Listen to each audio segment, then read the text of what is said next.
Hey folks, welcome to ShamanTalk Podcast. My name's Rhonda and I'm your host, and this week in episode 104 we're going to talk about 8 things I wish I had known at the beginning of my spiritual journey. So as I said in the advert, the past is in the past, right? It doesn't exist in a way, and actually in a very literal sense it doesn't exist. All that exists is this moment that we have right now. And the only thing that we can change is this moment right now.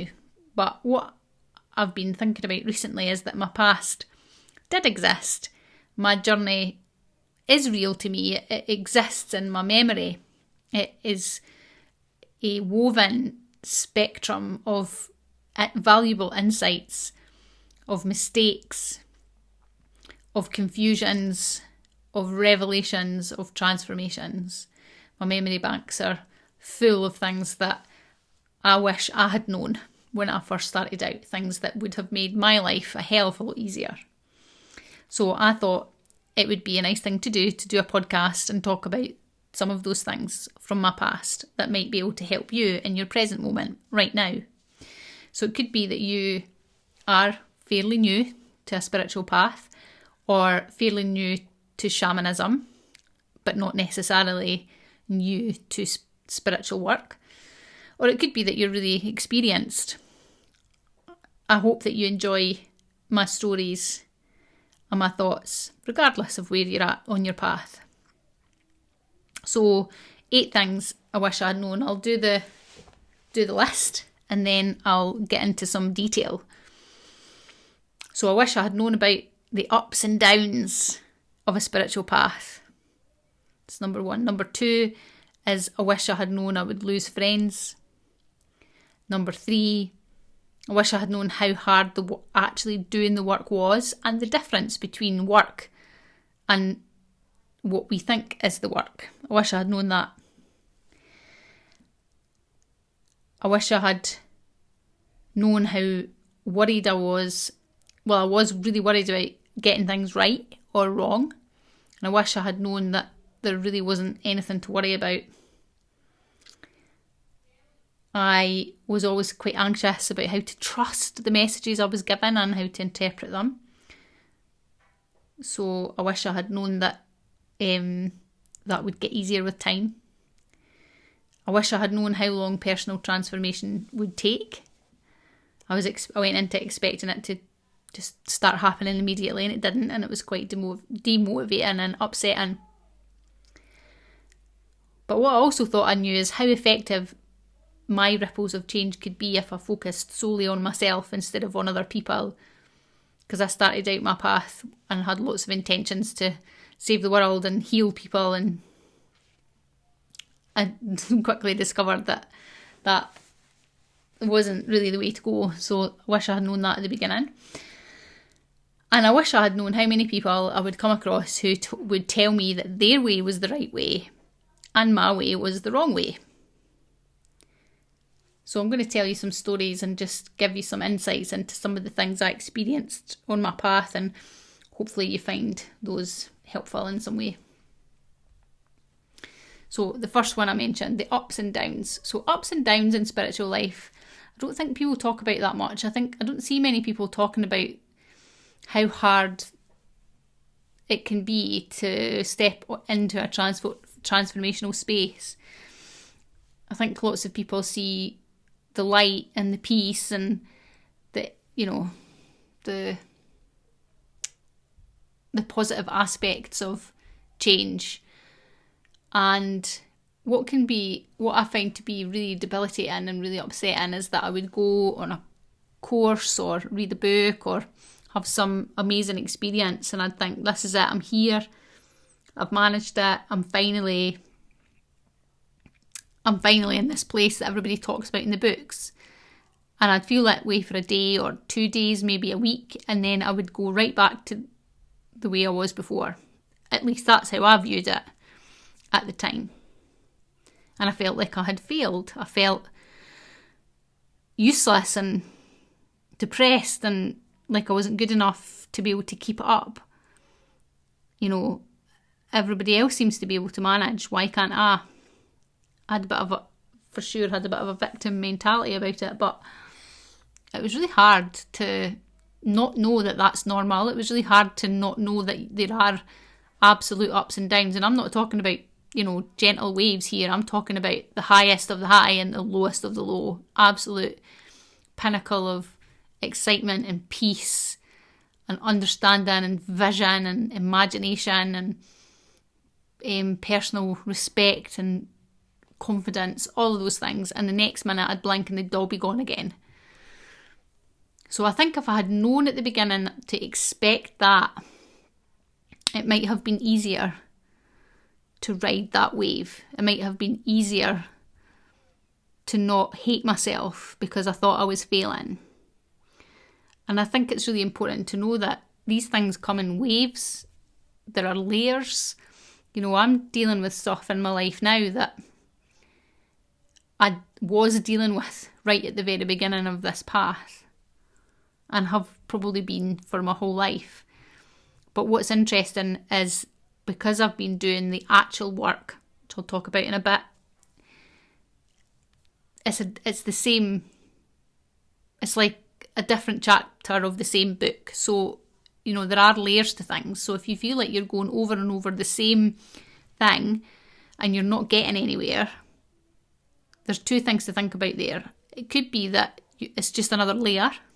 It could be that it's just the next step, or it could be that you're avoiding something specific, or you're avoiding some specific piece of work that you need to do in order to get over it. Either or. But what's really important to know is that it takes time, which we'll talk about as well, and that some days you'll feel great, some days you'll feel like you're flying, and other days you'll feel like you're failing.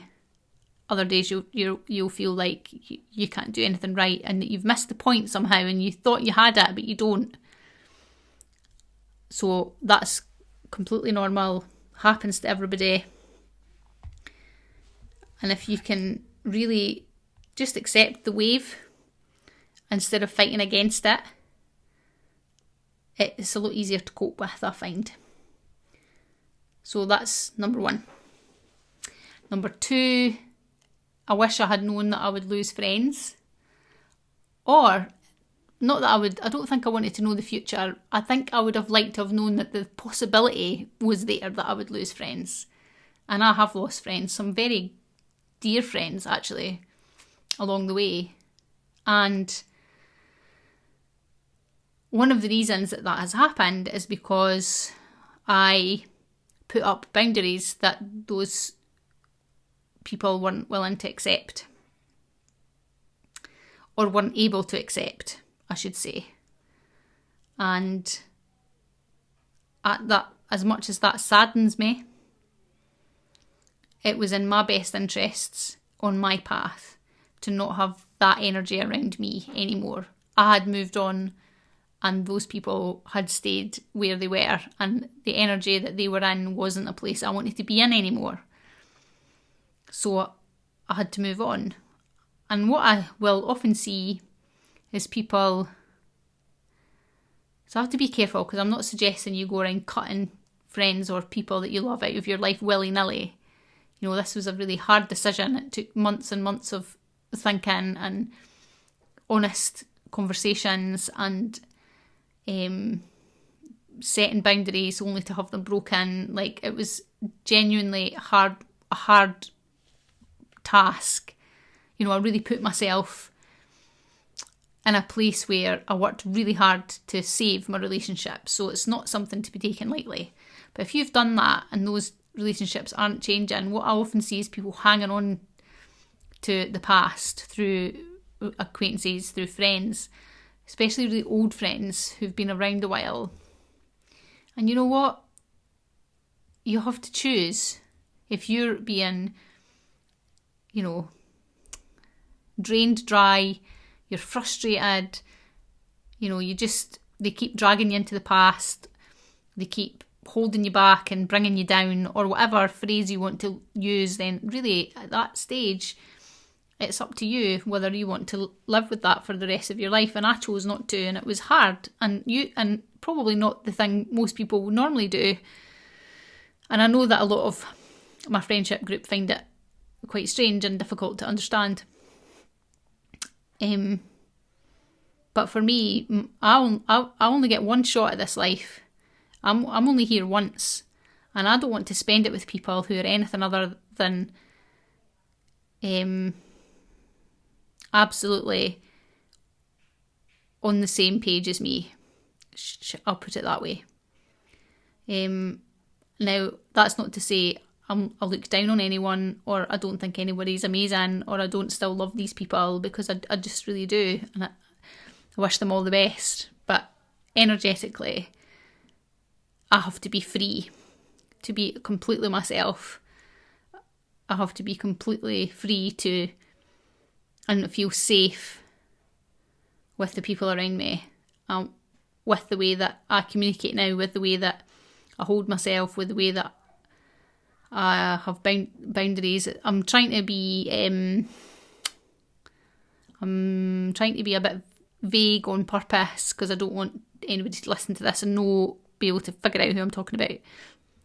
But hopefully what I'm saying there makes sense. So I'm not saying to do it willy-nilly. I'm not saying it's something to take lightly. But what I'm saying is, if you're at the beginning of this path, know that might happen. Know that it's okay to look after your own needs. And it's okay to not want people around you that don't listen, that drag you down, that make you feel bad, that don't listen to what you're saying, that aren't willing to do their own work, etc, etc, etc, etc. So I wish I had known that. That would have made it a lot easier. So number 3 is how hard doing the actual work really is. So, I was reading loads of books, going to loads of classes, talking to loads of people, like devouring podcasts and YouTube videos and all kinds of things. And I was taking in a lot of information. But what became clear is that I really wasn't doing the work. All I was doing was reading about the work or listening about the work. I wasn't making any changes in my life.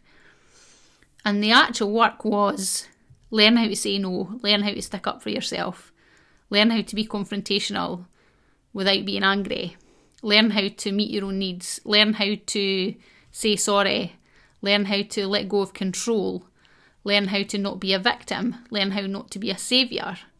I'm describing myself here. This is a very short snippet of the list of things that I've had to deal with in my personal transformation. The list goes on and on and on. But the actual work's really hard. I wish I had known that. And I'd wish I had known what the actual work actually was, because it often isn't what people think it is. It's the everyday, mundane, step-by-step changes that we have to make in order to affect change in our lives. And yes, the healing works. Absolutely it does. The healing circles and the ceremonies and all these other things we do absolutely work. But not in isolation. The main driver of change is the day-to-day work that we do, which does include, gratitudes and journeys and ceremonies and books and podcast. It includes all of that, but it needs the change. It needs the personal inner work to happen as well. Otherwise, it's a waste of time, frankly. All right. I used to really worry. It's number 4. I used to really worry about getting things right and wrong. I used to tie myself up in knots so much. Have I set my sacred space properly? Is this actually my guide?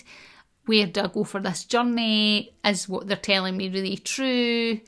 It was just really overwhelming. And it's because I was terrified, and I had been brought up in an environment where getting things wrong wasn't acceptable. And we probably all were, because, school is... our schooling system in the West isn't really fit for purpose. And in many ways, it's great for the average person, but there are very few average people in the world, I find. So getting it right and wrong, I was terrified to get it right or wrong. And I wish I had known that by following the safe guiding principles of shamanic practice that I teach in all of my classes and my beginners classes is enough. holding an intention in your heart, writing it down is enough. Knowing that you've set your sacred space is enough. Knowing that you've connected with your guides is enough. That's it. We don't need any more than that. It isn't any more complicated than that. And I wish I had known that. And then number 5 is being anxious about how to trust my messages. So it's a bit connected to number 4. I was an anxious person anyway, and I had difficult, intrusive thoughts and kind of slight OCD, and obviously I have ADHD as well that I talk about a lot. So trusting my mind, my body and my messages was a very difficult and very long process for me. But what I wish I had known at the beginning is that everybody feels like that. It's a process. It's a skill, the same as anything else. Nobody wakes up one day and just knows how to connect spiritually and connect with their messages. What I'd just like to add in this podcast that I'm recording today is that there's a very busy house around, and I can hear Mirren crying in the background, waiting for her bottle, probably, I think. And I can hear Hamish running about, and it's lovely. But just in case you can hear it, I've given up trying to find time to record podcasts when it's quiet in this house. So if you hear anything in the background, please ignore it. So trusting messages, it's really important to know that, how you get your messages is different through your body, through your inner knowing, through your hearing, your smell. There's just so many different ways to receive messages. And I wish I had known that it is a skill that I had to practice, and that just because I didn't trust it right away, that's a good thing. It's good to be discerning, it's good to write it down, it's good to question whether or not your ego is having a wee field day to itself, or whether your guides are actually giving you these messages. What is not okay, I wish I had known, is to allow my anxiety to run riot with that. Because at the end of the day, practice makes perfect. And nobody's perfect. Actually, perfection is a myth. Now that I say practice makes perfect, it really doesn't, because perfection is a myth. Okay, that one was a bit rambly, but hopefully you get my point.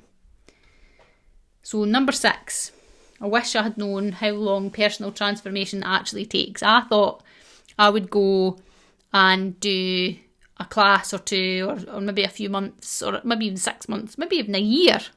And I thought, yeah, that'll sort me out. I'll be better. I'll be fine by then. Personal transformation genuinely is a lifelong process.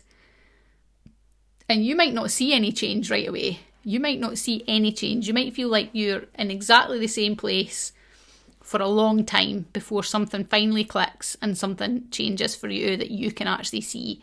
That's not to say the change isn't happening. It's just that your ego mind or your front mind doesn't see it yet. It's hidden from you. I wish I had known that one day I would wake up and just notice that things were different. I remember that happening for the first time. I remember thinking, I'm not sure I feel anxious. I can't remember the last time I felt anxious. My IBS has gone away. When did that happen? Or, I'm finding that my social anxiety is clearing up nicely. Just, it's not, an angel doesn't come down from heaven and go, everything has changed for you. That's not how that works. It's slow, and it unfolds gently, and just suddenly one day things have changed. So I wish I had known that. So second to last, number 7, I wish I had known how effective my ripples of change could be if I focused solely on myself. So when I first started my shamanic path, I was so excited. I'd found something that I loved. I'd found something that filled me with joy, and I was really excited about it, and I wanted to tell everybody, you need to do this too. Come and join me. this will change your life. I can see how this will be good for you, all that.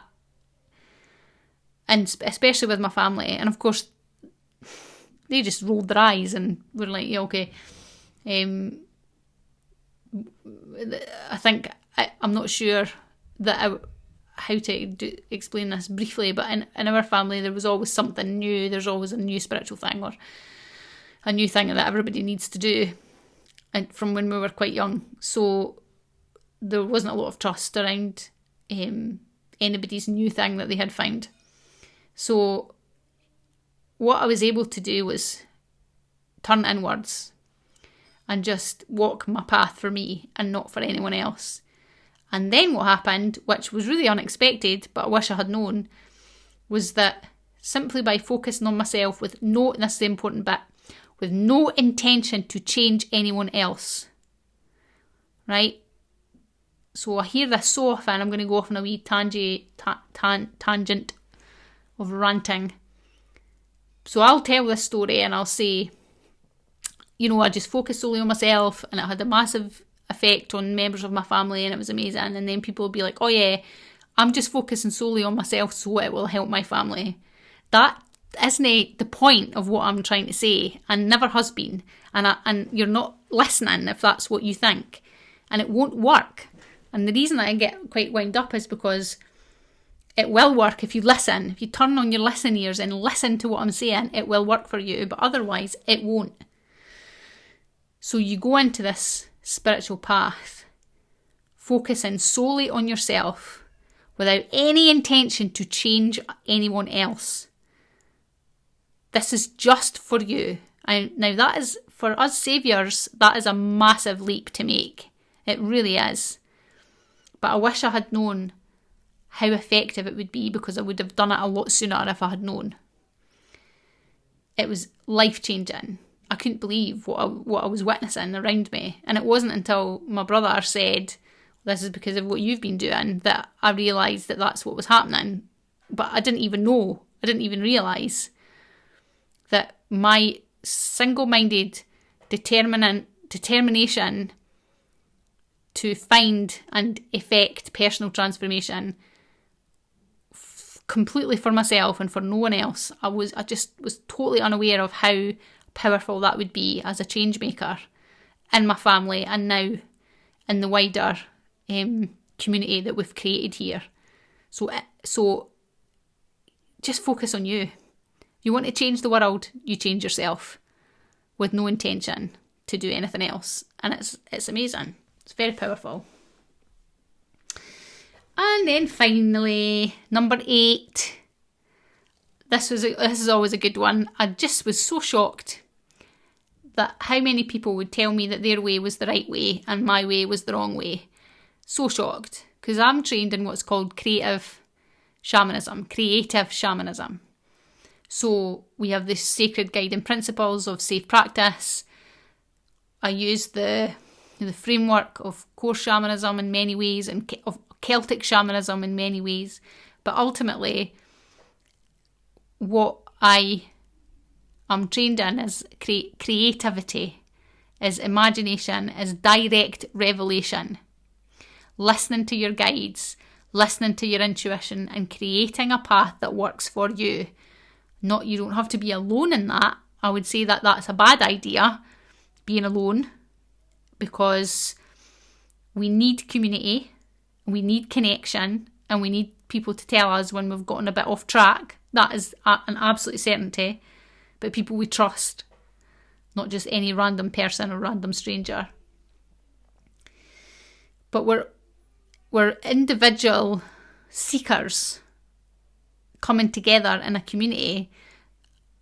And I'm having a bit of a shift at the moment, between individuality and community, right? So I'm all about your path, your way, bring in whatever elements you want. But what I would also say is important is having community and having somewhere where you feel welcome and you feel safe and you feel like everybody's in the same boat and kind of on the same path-ish. It's just that in the Centre for Shamanism, we're all creating a spiritual life that involves shamanism. It might not be the only thing that you work with, but it involves shamanism in some form. And I do think that's also very important. I think that spiritual community is a fundamental part of well-being. It's what the church would have given if it wasn't, and what the church probably still does give to many people. There are obviously a lot of problems with churches and Christianity, obviously. But, you know, everything's got its dark and light, and it's good to remember that. So I wish I had known that there would be a lot of people trying to tell me that my way was wrong. And that's not the way you should do it. This is the way you should do it. I mean, I do have my way. I have my way that I teach. I have my way that I show people the way. If people come to me with questions and issues, I will have an opinion about safe practice or things you could do or maybe what you should avoid. I definitely have opinions about that. But I would never say to anybody, that's not how you journey. Or you must go through the great tree, or you must do ancestral work in the middle realms, or all of that stuff. It's just nonsense. It's just putting a human box around a cosmic magic, and it ruins it. So that's one of the reasons why I am so fierce with my boundaries in the Facebook community around giving advice, because it's not up to anybody else to give advice. And also I don't allow statements of fact. This is the way, because who knows what the way is? It's the way for you, which is great, but that doesn't mean it's the way for everybody else, or anyone else for that matter. Anyway, that's my 8 things I wish I had known at the beginning of my path. For those of you that have been listening for a while, you will recognise a lot of what I've said, but I think it's good to go over things again. It's good for me to talk about it more than once, or a few times, or 100 times. These are things that are really important to me, and if you have heard all this, maybe it's fun to listen to it from a different perspective. Maybe for me to talk about it again. So we've got one activity, one journey this week. I'm not going to do this in 2 parts. I'm just going to fire through this because I can hear my baby in the background, and I'm going to go and see to her in a minute. So your journey today, which will be on the show notes, centreforshamanism.com/104, if you're looking for these show notes. So your journey is this. Okay. So go with your guides in the middle realms. It doesn't have to be the middle realms, but if you want a realm, pick the middle one, and ask to be taken to meet your future self. Ask your future self for guidance on what you can do in the present moment for your best and highest good in the future. All right?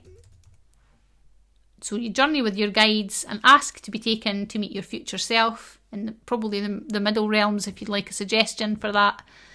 You ask your future self for guidance on what you can do in the present moment for your best and highest good in the future. Now, it may be that you don't see things in your journeys, which is fine.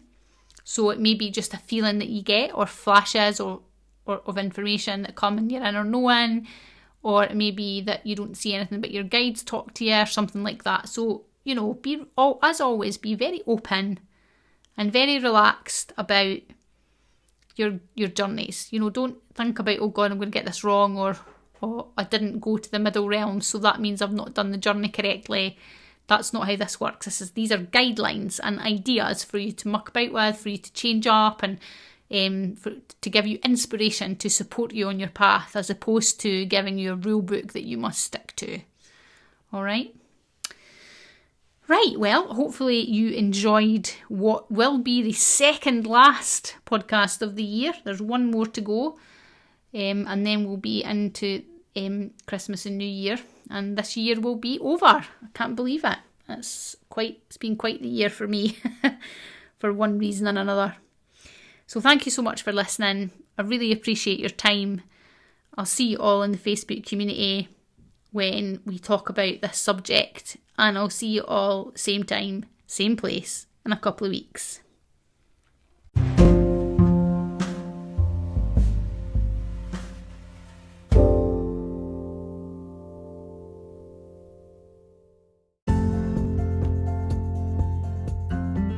Hey, thank you so much for listening. We love it. We love you. We love connecting with you on our podcast. We're really pushing our Facebook community right now. It is where all the juicy shamanic stuff happens. So if you'd like to join us in that community, you'll find us on Facebook and look for the Centre for Shamanism community group. And we'll see you there.